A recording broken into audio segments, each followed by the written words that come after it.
Para mí es un placer hablarles hoy de las terapias para mutaciones específicamente de ALK y ROS1 y las indicaciones ayudantes que vamos a hablar más o menos qué significa eso.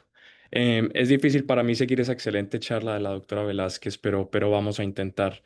Como la doctora Velázquez dice, es muy importante saber específicamente qué tipo de cáncer de pulmón es el que estamos tratando, porque como la doctora Velázquez decía, hay nombre y apellido. La analogía que yo uso con los pacientes es, hay diferentes tipos de sabores. Así que si nos tenemos un diagnóstico de cáncer de pulmón y la analogía es chocolate o vainilla, hay varios tipos de chocolate.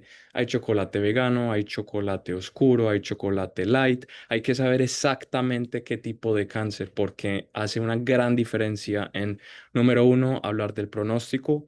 Número dos, hablar opciones de tratamiento. Y número tres, hablar de posibles opciones de tratamiento a futuro. Entonces, para volver a hablar un poco, hay dos tipos de cáncer de pulmón principalmente. El más común es cáncer de pulmón de células no pequeñas y en otro, el mínimo, por así decirlo, comparado con el de cáncer de células no pequeñas, es de células pequeñas, que es más agresivo. Cuando hablamos de cáncer de pulmón de células no pequeñas, hay varios tipos. El tipo más común se llama adenocarcinoma y ya cuando hablamos de adenocarcinoma también es muy importante ponerle ese apellido al adenocarcinoma que es si es derivado de una mutación o no. Cuando hablamos de mutaciones, hay varios tipos, como la doctora Velázquez mostró. El que yo voy a hablar son estos dos tipos, las mutaciones de ALK y ROS1. Este tipo de mutaciones son mutaciones que conllevan a que las células de cáncer de pulmón se empiecen a reproducir y empiecen a crecer sin control alguno. Entonces, antes que tuviéramos terapias para estas mutaciones, el tratamiento era la quimioterapia.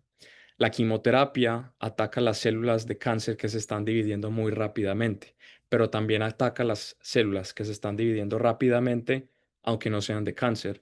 Por eso los efectos adversos son en células donde se están dividiendo rápidamente, como por ejemplo los folículos del pelo, por eso a pacientes se les puede caer el pelo, las células de la boca y del tracto gastrointestinal, por eso les puede dar mucositis, diarrea, constipación.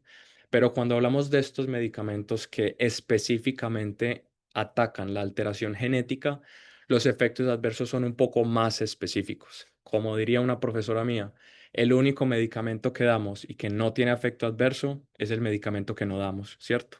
Todos estos medicamentos tienen sus posibles efectos adversos que necesitamos hablar con los pacientes antes de empezarlos para saber más o menos si ocurren, cómo los podemos tratar. Los pacientes con estos tipos de alteraciones de ALK-ROS1, casi siempre, la gran mayoría de pacientes son pacientes jóvenes, casi siempre menos de 50 años, y pacientes no fumadores. Entonces es muy importante, si yo como paciente tengo un diagnóstico de cáncer de pulmón y nunca he fumado, tengo que asegurarme 100% de que haya este estudio de alteraciones genéticas para saber si hay algo que probablemente podemos alterar con medicamentos.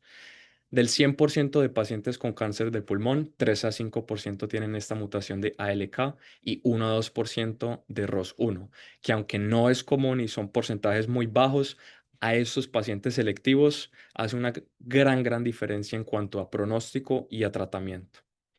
¿Por qué es importante estas alteraciones? Porque nos permite utilizar terapias dirigidas en vez de la quimioterapia y estos medicamentos son más efectivos, vamos a hablar un poco de eso, y tienen menos efectos secundarios comparado con la quimioterapia general.